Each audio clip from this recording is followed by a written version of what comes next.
To stay alive, trying to find me shorty and make her mine.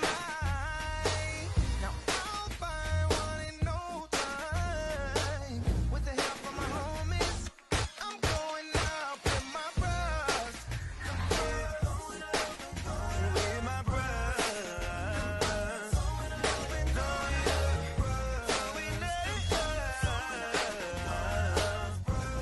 All right, bruh fans, that freaking theme song. Anyway, like the video. Let's try to get to 25 likes. Hit subscribe to help me get to 1 million subscribers. Click that freaking bell and hit all. That way you're notified when I post content. And follow me on social media. Links are in the description below. Yeah, this is not a hate video. So Philip, if you are watching this video, no shade. This is talking about Mike and Pam. Will I be biased in this video? Not really, but also reality is I don't think these two are a good fit. Now, it reminds me of Purple Rain. I haven't watched that movie in a while, but dang it. There's a channel called Prince's Friend on YouTube. I suggest, checking the channel out. The guy behind it, major Prince fan. He does great in-depth videos breaking down Prince's music. He's had, interviews with fellow, musicians that Prince has worked with over the years from his different groups and, people he's worked with on music outside of bands and whatnot. Just a great overall YouTube channel. And he did a review of Purple Rain a year or two back, and I really never thought of it this way, but the kid in Apollonia, and I know I seem to be going off track here, but follow me.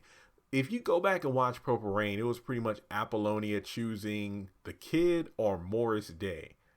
And at the end of the day, she picks the kid, but at the same time, it doesn't make a lot of sense because the kid hasn't really changed from who he was. He just accepted to play the music that his bandmates wrote instead of doing what he did himself. And that didn't change the fact that, hey, I acted like my father and physically abused my lover.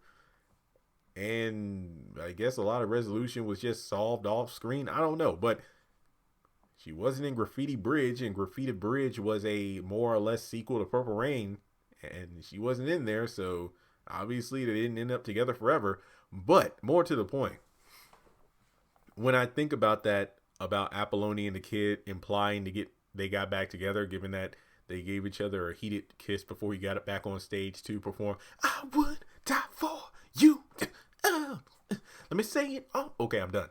But it reminds me of Mike and Pam. It's like Pam has made it clear on several occasions what she does. Well, actually, she really made it clear in episode 16. She's calling in regards to why she doesn't want to get into a relationship with Mike, or any man for that matter, because of the fact that she doesn't want to be controlled or told what to do. She doesn't want to invest all of her feelings or deposit all of her feelings into a man who will leave her emotionally bankrupt. And then Mike, episode 17, my review was not a good review because this was probably the most fillerish, skippable, and worst episode of Bro. And it wasn't like it was a god awful episode. It was just bad in terms of how certain characters were acting, and Mike was definitely the how to regress into the character that you weren't supposed to be for your girlfriend 2 hours ago. Because, I mean, Pam got up, I don't know why, Pam got up from Mike's bed not too long ago that same day saying, I gotta get ready for this wedding. So it's like, Mike, why are you clearly acting how Pam told you she didn't want her boyfriend to act? Yeah, she had a date, but I'm pretty sure that this was something that was already, hey, I have a date for the wedding. Doesn't mean we're together, but this is just my date for the wedding, and I'm not going to blow it off at the last second. So I'm not saying Pam is wrong for showing up with a date.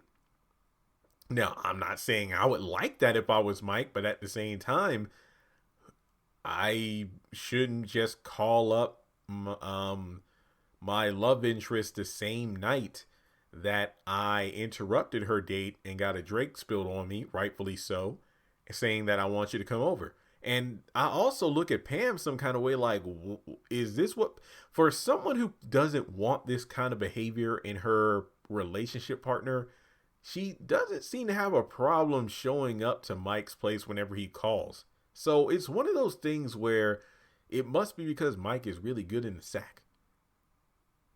That's probably what it is. But at the same time, it's like Mike really isn't showing Pam that he's willing to change. It's almost like he's willing to take the next step, but only on his terms. That's really what it boils down to. And being that he works in the law field in terms of taxes and whatnot, that actually makes a lot of sense. But I don't think these two are a good fit. I mean, I get this show is supposed to be more of a comedy than drama, but I'd much rather see a little bit of growth in Mike. Not physically, because obviously he's grown as tall as he's supposed to grow. And yes, I can make that joke because I'm only 5'7" myself. But I do feel like I want to see more. I feel like Pam is pouring her heart out and Mike isn't even grabbing a paper towel to help her clean it up. It's like, oh yeah, you just told me everything you don't want in a relationship. Okay. A couple hours later, oh yeah, I'm going to interrupt your wedding date. I want to sit between you two. And that'll be that. And I'm really thinking why this dude doesn't kick Mike's ass, but yeah. That's really all I gotta say. I mean, we still have what? 1, 2, 3, 4, 5. About 7 episodes left, so hopefully we see some emotional growth in Mike, or Pam just decides that's it. I'm cutting you off completely. Don't call me no more. Don't text me no more. I'm blocking your ass, sucker.